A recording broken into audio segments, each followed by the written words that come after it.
my girthy little sprouts. I've heard a rumor that you've been chasing the mythical pull-up, and no matter how much you pull, you just don't bloody go anywhere. Well, that, my friend, is because you're weak.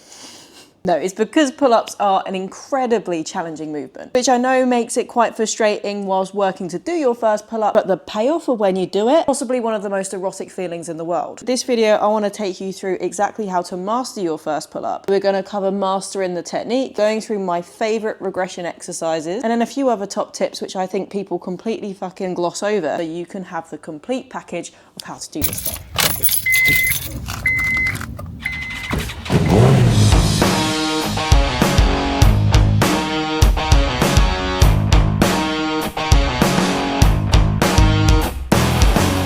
Now, before we dive into how to perfect your pull-up, we're going to first go through how to stop fucking them up. One of the most common issues I see people make when trying to hit their pull-ups is that they don't use the muscle that is going to help them the most. And your biggest and most powerful muscle here is the muscles that are in your back. And if you just go in, hit and hope by just pulling to fuck, you're going to struggle to activate those muscles. So instead of just going up to the bar and pulling like fuck, when you're hanging from the bar, think about shoving your shoulder blades down. Initiating the pull with the retracted scapula will really help you unlock the connection with your lats. Don't know how to do this, you can skip ahead to later in the video where I'm going to show you how to do that exactly. And in that bottom position, when you have retracted that scapula, one of the best cues that I've ever heard, which has helped me tremendously, is to think about driving your elbows down to the floor, or instead of thinking about pulling yourself up to the bar, think about pulling the bar down to your chest. I don't know what Jedi mind hack this does, but I really find it helps me connect with my back muscles to get me the bugger up. And then last but not least, you're going to want to make sure you're bracing properly all the way through this movement. If you're trying to pull yourself up with the posture of a bag of soup, you might be flailing around like a fucking beach salmon. Easy way to do this is imagine someone's about to punch you in the stomach, and then also squeeze your butt cheeks together. Imagine I've got a dollar bill and I've shoved it in your cheeks and you're just trying to keep it there all the way through the movement. This can help prevent you swinging back and forth like a limp goose and maintain a solid brace as you go up and down. With these tips, you might still be a long bloody way away from getting your first pull-up. So this is where we're going to go through some regression exercises and my favorite regression exercises to get you from 0 to hero. Because the first and most important thing when you are looking to build up pull-up strength is just generally having a very fucking strong back. So these are doing exercises like your lat pull downs, which have a very good crossover to your pull-ups because it's pretty much the same movement. Cable rows, barbell rows, dumbbell rows, pretty much any freaking row. And the really cool thing about these movements is that it's so easy to meet you at your current level. It doesn't matter if you're using the lowest weight that is possible on those dumbbells or on that machine. If you're progressively overloading in these movements and getting stronger in these movements, eventually that will carry over to you being able to do some pull-ups. I know you might have come to this video looking for a super sexy exercise that's going to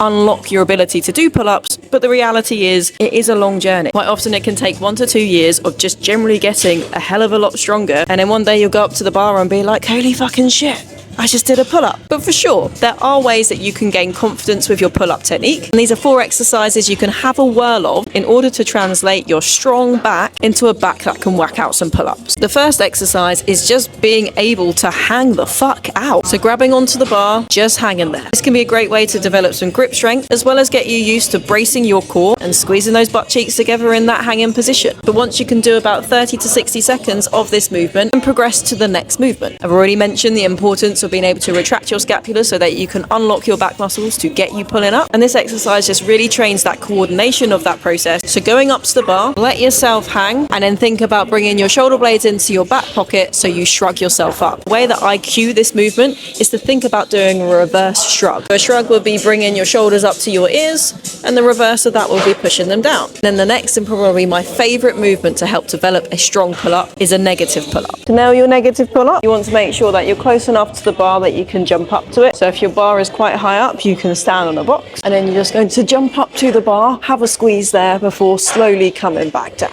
A really common issue with a negative pull-up is that you swing like fuck. So that's where you remember the punch in the stomach to brace through the core, the $5 bill that you have in your ass crack, so that you're keeping that nice and tight all the way through. Now, I did say there was going to be 4 exercises, and the 4th exercise is band-assisted pull-up. However, I just think this is an overrated variation of a pull-up progression. That's going to be fucking controversial, I know, but please hear me out, because there's 2 slight limitations. The first one is that it might circumcise you. I don't know if you've seen the horror videos, but that's enough to put me off anyway. And the other limitation is that at the bottom of the banded pull-up, where the band is stretched, it's at its most tense, therefore helps you more at the bottom than it does at the top. Where that loses eroticism points, you are weakest in the bottom position when your lats are most stretched. And this is also the place where you'll probably see the most strength adaptations, challenging those muscles in its lengthened position. Whereas something like a lat pull down or an assisted pull-up will offer a more consistent resistance all the way through the movement. This isn't to say that this movement is inherently bad. It's just a limitation, which when you consider it in the context of the potential circumcision that could happen, it's just something to consider. Now, where I do still really like this as a variation is that obviously if you're training at home, you might not have all the fancy smanchy kit that you can use to progress you through your pull-up journey. So it can really help you get past some sticking points. For example, if you're stuck between a scapular pull and a negative pull-up, or a negative pull-up and your full pull-up. To set it up, sling the band over the pull-up bar, feed through the hole, tighten that bad boy up. You're then going to move that so it's in the middle of where you're going to be pulling up from. Pull it down and you feed your knee through the bad boy, trying to get it so the band is close to your ankle rather than towards your knee, because towards your knee, more likely it's going to come and smack you in the face. Go into your dead hang, retract your scapula and then drive those elbows to the floor, come up to the top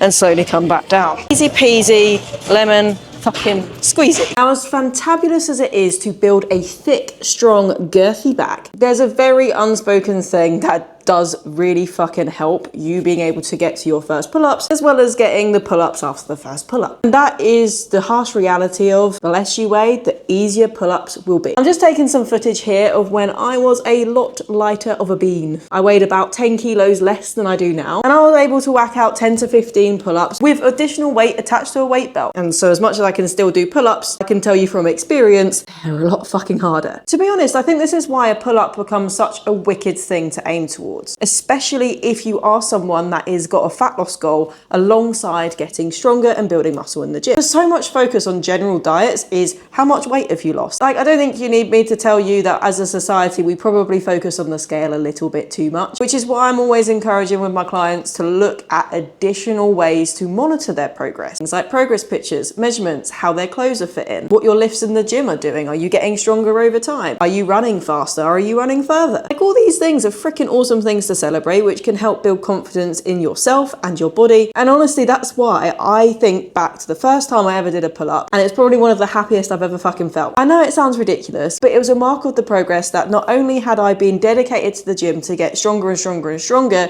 so that I was able to pull up my own body weight, but I'd also at the time going through a bit of a fat loss phase. And so to see that the two married together to make something pretty fucking special, I thought was a pretty cool thing. And if you are wanting to drop a bit of body fat, whether that is to help with your pull-ups or for completely different reasons, then make sure you like and subscribe to this channel. I've already got a couple of videos that can help get you started, and I'll leave them at the end of the video. But I hope you guys enjoyed, and I look forward to seeing you in the next one.